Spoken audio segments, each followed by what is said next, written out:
안녕하십니까. 조사방문론 강사 사경환입니다. 이번에는 이제 조사방문론 세 번째 파트 한번 좀 설명을 좀 올리도록 하겠습니다. 여기서는 관찰법, 투사법, 오류선택법, 정보검사법, 토의완성법 이런 것들이 있고요. 간단한 키워드 한번 좀 살펴보는 시간을 살펴봐 드리도록 하겠습니다. 자, 여기서 중요한 거는 관찰법과 투사법 이 두 가지가 가장 중요한 부분이고요. 요 나머지 것들은 그냥 눈으로만 보고 간단하게 선택만 해서도 큰 무리가 없는 부분이 되겠습니다. 하지만 이제 관찰법과 투사법 같은 경우는 실제로 여러분들이 서술형이나 응답하실 때 상당히 중요한 개념이기 때문에 이론뿐만 아니고 상식적으로 좀 인지를 하고 계셔야 됩니다. 자, 이제 관찰법입니다. 관찰법에 대해서 한번 살펴보실 건데요. 관찰인가 무엇인가 한번 살펴보겠습니다. 관찰이란 뭘까요? 관찰이란 다 아시는 것처럼 관찰한다. 관찰한다. 이렇게만 되시면 대략적으로 뭔지는 아실 거예요. 근데 관찰이라는 건 뭐냐면은 여기 보시게 되면 시각과 청각을 통해서 다시요. 시각과 청각을 통해서 자료를 수집하는 방법이 관찰법이 되겠습니다. 관찰법. 근데 관찰법의 가장 좀 중요한 내용들이 조사 대상자를 통제하지 않는다는 거. 조사 대상자를 통제하지 않고 시각과 청각을 통해서 기록한다는 것, 자료를 수집한다는 것이 관찰법의 가장 큰 키워드라고 말씀드릴 수 있겠습니다. 우선은 통제하지 않고라고 말씀드렸는데 통제한다면 뭐가 될까? 통제한다면 실험법이 되는 겁니다. 통제한다면 실험법이 되는 거고요. 통제하지 않는다면 이제 관찰법이라고 말씀드릴 수 있겠는데, 자, 관찰법은 여기는 행위를 파악한다고 되어 있어요. 행위를 자료를 수집하는 것들이 관찰법의 키워드라고 말씀드릴 수 있겠네요.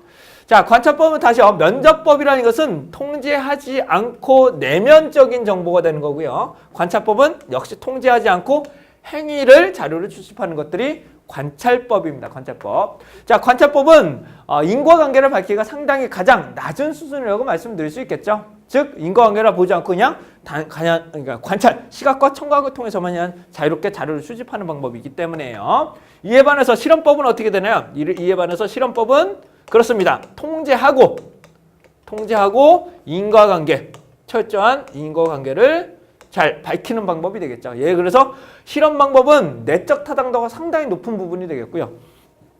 관찰법은 외적 타당도가 상당히 높지만 인과관계를 밝히기가 상당히 어려운 방법이 되겠습니다. 그래서 일반적으로 실험과 관찰을 병행하는 방법도 실행하는 방법도 많이 있어요.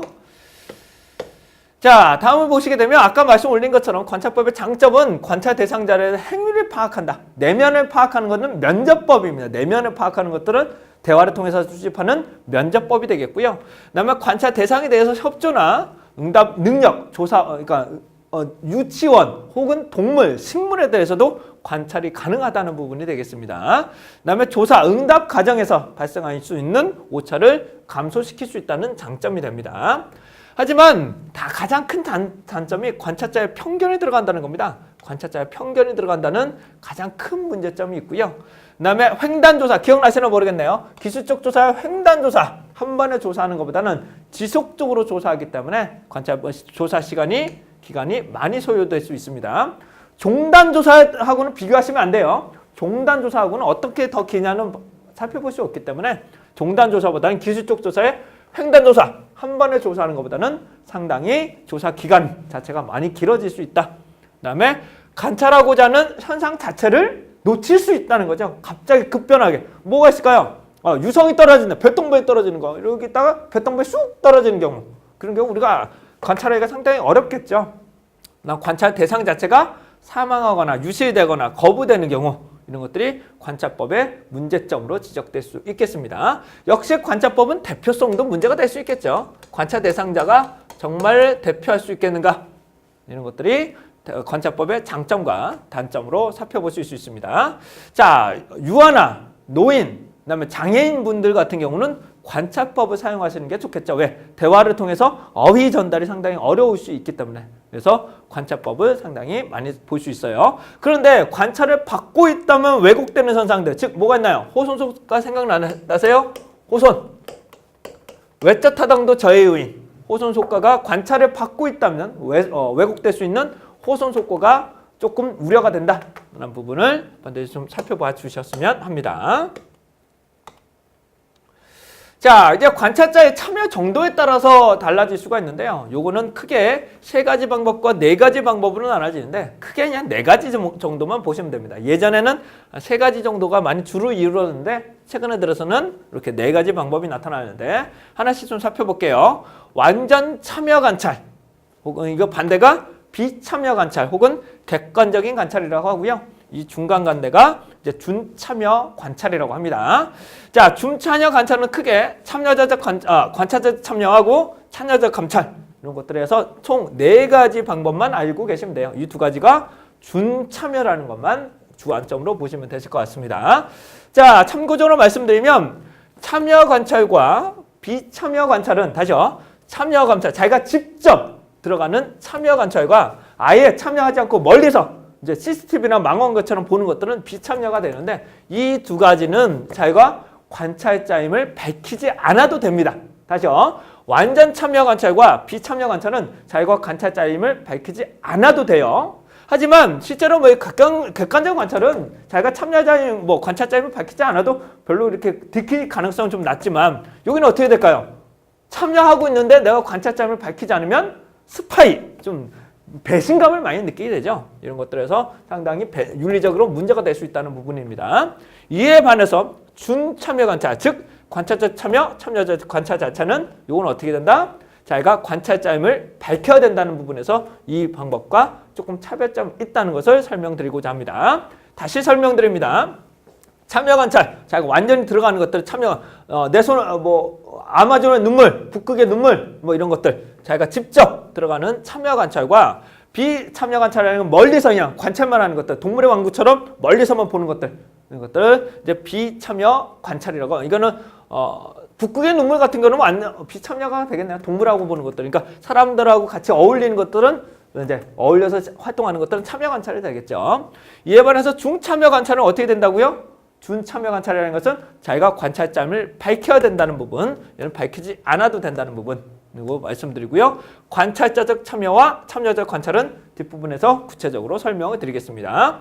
용어 자체가 그렇게는 어렵지 않습니다. 용어 자체가 그렇게 어렵지는 않습니다. 천천히 살펴보죠.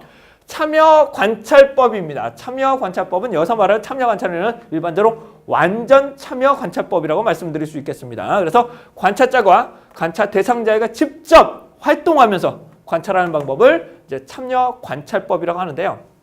장점으로는 자연스러운 환경에서 자료를 수집할 수 있다. 네, 그래서 외부로부터 명백히 드러나지 않는 행위도 살펴볼 수 있다는 부분은 볼 수 있겠죠. 하지만 단점은 다 아시겠지만 내가 관찰자이면 신분을 숨기기가 매우 어렵다. 만약에 들킬 경우 어떻게 된다? 배신감을 느낄 수 있다. 그 다음에 객관성을 상실할 우려, 즉 편견이 들어갈 가능성이 가장 높다는 부분이고요. 그다음에 표준화가 가장 어렵다. 표준화도 어렵다는 이제 참여 관찰법의 문제점으로 보여집니다. 다음은 비참여 관찰법, 즉 객관적인 관찰법이라고 합니다. 뭐라고요? 객관적인 관찰법으로서 즉 제3자의 입장에서 멀리서 거리를 유지하고 관찰하는 방법을 비참여 관찰, 객관적인 관찰이라고 합니다. 자, 관찰자의 자기 신분을 감추기가 상당히 용이하겠죠. 그래서 객관성을 유지할 수 있도록 최선을 다할 수 있다는 부분이죠. 그 다음에 조사 결과에 대해서 신뢰성 상관과 반복 관찰이 가능하다는 부분이고요. 자료 처리 자체가 표준화, 내가 조사하고 싶은 것들만 볼 수 있다는 것들이 비참여 관찰법이 됩니다. 자, 이 가운데 방법이 이제 준참여 관찰법으로서 이미 관찰자임을 밝히고 자연스럽게 어울리고 객관성을 유지하는 방법을 이제 준참여 관찰법이라고 말씀드릴 수 있겠습니다. 자, 예를 들어서 뭐가 있을까요? 경찰 조사관의 관찰실이 있을 수 있겠죠. 관찰 이런 것들이 준참여 관찰법은 그게 멀리서 뒤에서 보는 것들은 비참여 관찰법이 되는 거고요. 준참여라는 것은 내가 관찰자임을 밝히고 같이 자연스럽게 의견을 주고받는 것들이 이제 준참여 관찰법이라고 합니다. 완전히 동화되는 건 아니에요.